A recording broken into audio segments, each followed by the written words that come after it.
Hi!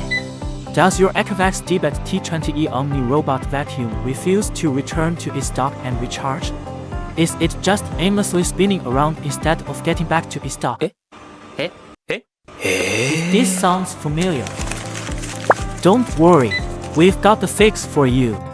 Let's dive into how we tackled this sticky situation and got your trusty robot vacuum back on track. So, we had a customer reach out, completely frustrated. Their Deebot T20e Omni that just couldn't take charge literally. Sounds familiar? Let's see what went down. We took a closer look and watched this.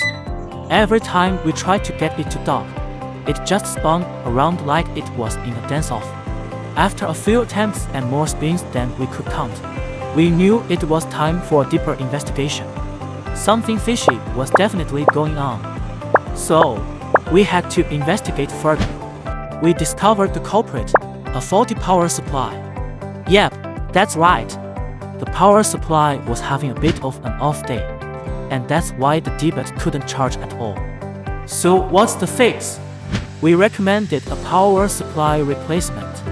We reached out to the customer, explained the issue, and gave them our expert advice. We got the green light from our customer, and the repair was on the way. To make sure everything was working smoothly, we ran a full set of tests before returning it. And voila! After the makeover, the Deebot T20e Omni is back in action, charging like a champ and ready to tackle those dusty floors. Our customer was thrilled with the outcome. No more charging walls, just a happy, hardworking robot vacuum. What's the deal with your robot vacuum? Are you having any problems with it?